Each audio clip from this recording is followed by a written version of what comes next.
Hello my friend, it's Pat Sloan here with my daily video, and on our calendar it says Scrap-a-licious. So I had planned today to talk about scraps in some format, and guess what? Yesterday, with the decision to do a red, white, and blue checkerboard, that is it. I can't tell you how excited this makes me. Just squares, right? How can a quilter be so happy about squares? Look. And I did two.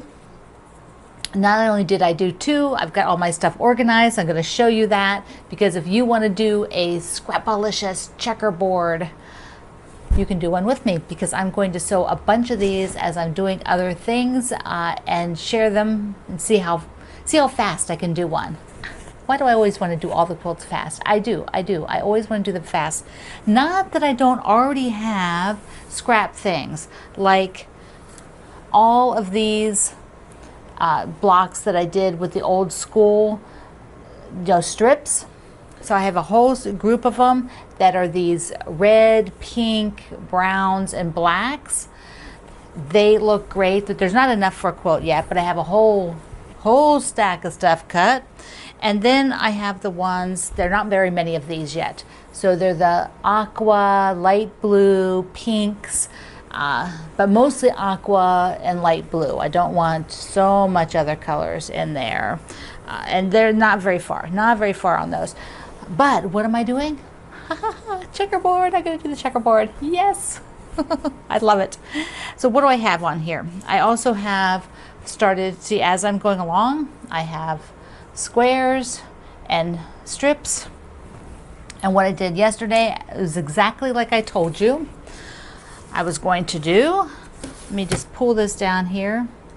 So I have taken the little basket that sits just to the right side of my wonderful Baby Lock Solaris, and I have put a stack of blue, a stack of red, and a stack of white. Now, of course, there are twice as many whites in here as there are reds or blues. So I'll get more white out as I go. But what I'm also doing is putting them stacks like up here.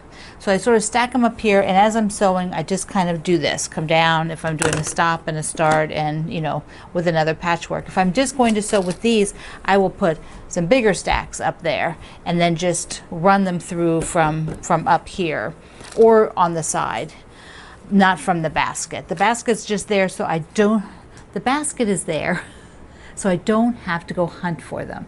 If I have to hunt for them, it won't happen. I know that about myself. They have to be here or it doesn't happen. So I am super excited. And what I did is I did a little digital mock-up of these blocks next to each other to get a feel, because I want to, they're alternating. White, red, white, navy. Then navy, white, red, white.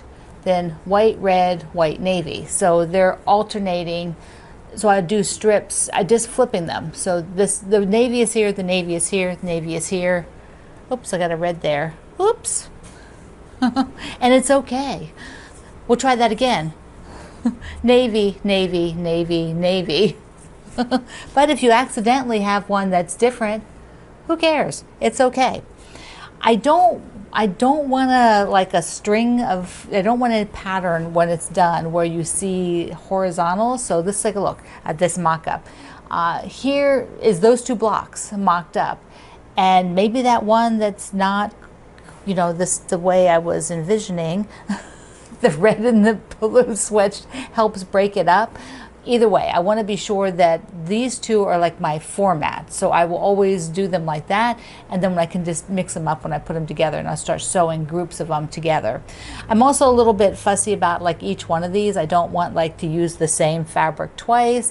It's okay if I use maybe some of the lights twice, but I'm trying to spread the navies and the reds around so that each one has different fabrics in it. Those are my goals. All right.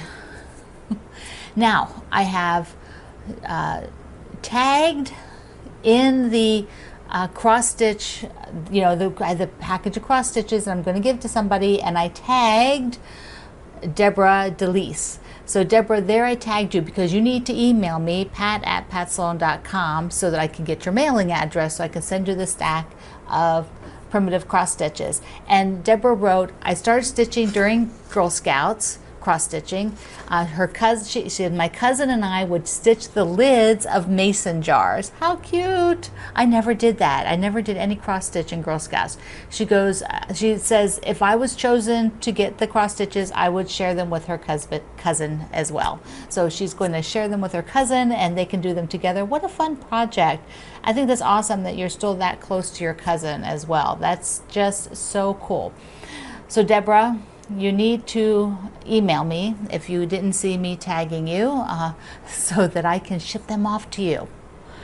Okay, what do I have behind me here? Speaking of this other stuff still. Over on the project page for the holiday book tour, I listed all of the winners of the books and the grand prizes. Yay! You've been emailed and you've emailed back. So, that's how this all works, except for here at YouTube where I don't have access to your email. It's a very difficult way to send things to people on YouTube. That's why I rarely do it here. I need your email. So if you want to see all the list of names, you can go over to the project page, which is down below. And while you're there, hit that subscribe so that we can be friends, and then click the like, click the bell, do all the things. Mwah, mwah. Okay, what's behind me? I have got a quilt up that I found what I'm doing. I'm doing this sorting, this massive sorting and photographing and documenting and putting up on my gallery of my quilts.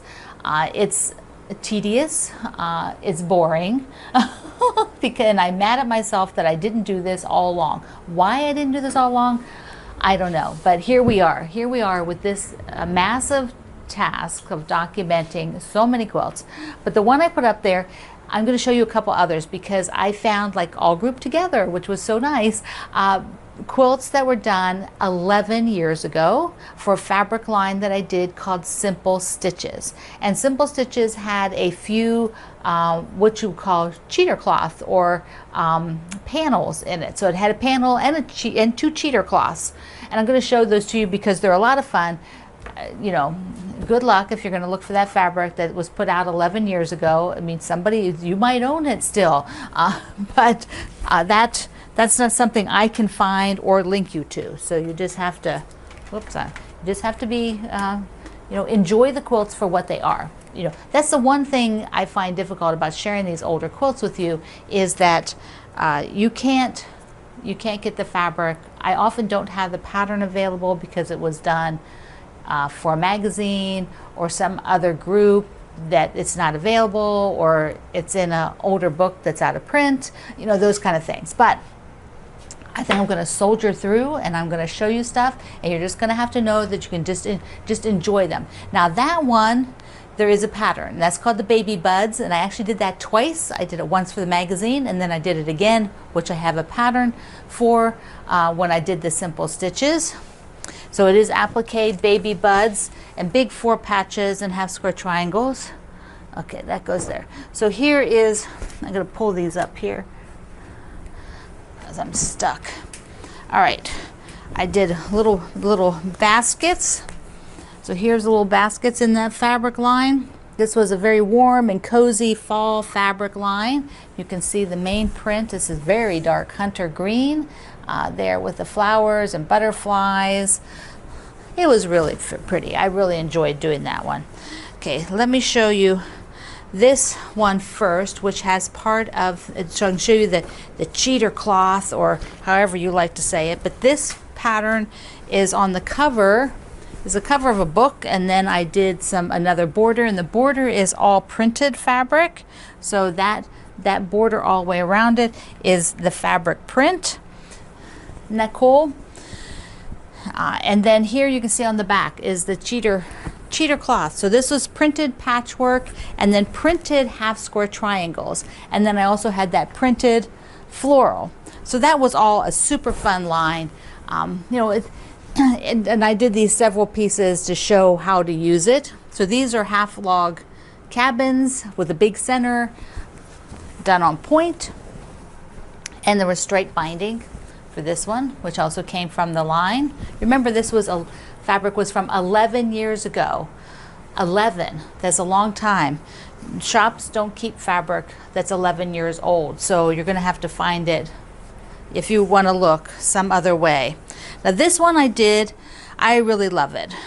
It's going to stay within my collection because I took the printed fabric and did strips and then alternated it with the faux I didn't even alternate it. I think it's all, yeah, this is how it's printed. So what you're seeing here is how it's printed. It's basically the whole middle is the fabric. That was the faux fabric with the applique and then the half square triangles and the little inner borders. That's how it came. And then I just put the stripes and the solid or the tonal around it, and that was the back. I mean, that was the borders.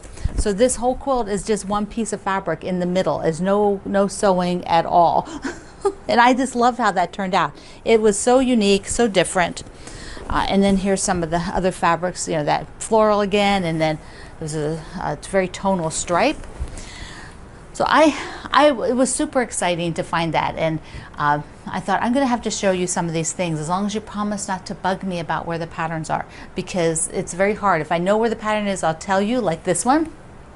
You'll be able to go and link down the baby buds if you want. Now I know I saw, while we were sorting things, I saw the other version of it, and before the video I tried to go find it, but it did not surface. So oh well, it will another day.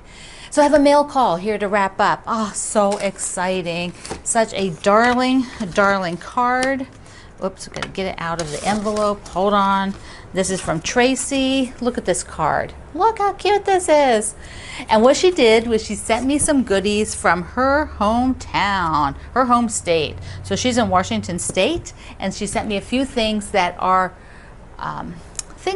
made in Washington State, which, you know what else? You know what's made there? Starbucks came from there. Yep. So look what she did. She sent me the series mug of Washington State. How cool is that? Tracy, thank you. This is so gorgeous. I love how they do these. I have a few of the state mugs, and I also have one from Puerto Rico and from China, which are outside the continental US. So that was exciting. Now this I didn't open yet, but I can tell you it smells amazing. So what did Tracy send me in here? Blackberry, I'm reading the back. Blackberry Moon Farm is a small family farm owned on Whidbey Island, and the soap is handcrafted using local organic ingredients. Isn't that beautiful? It is so gorgeous. I love handmade soaps. Oh, those are probably coffee beans or vanilla beans. Probably vanilla beans, right? They look like chocolate chips. They're not chocolate chips, but she did send chocolate that I had no idea was from Washington State. The almond roca, I love these. Love them. And look, it's 100, does that say it on there? Yeah, 100 years. And I had been to Washington State once when I went out to my publisher, Martin Gale, who was in Seattle. And let's see, oh, I opened it up earlier, and so it's got a great little paperwork in here that tells about some of the great facilities and landmarks of Washington, and the almond rocas, which are just gorgeous, yummy chocolates. I'll let you look inside. I'm sure you've all seen these, but they are so cool. Tracy, thank you. There we go. Oopsie, they're rolled in chocolate. Can you smell them? Oh, now I'm gonna have to eat that one because I gotta open. Oh my, I just have to eat that one. All right, my friend. So wish me luck on all this quilt stuff, sorting stuff, because I'm actually thinking of a crazy plan, and I'll tell you about it Monday. Okay. Mwah. I love you. See you online.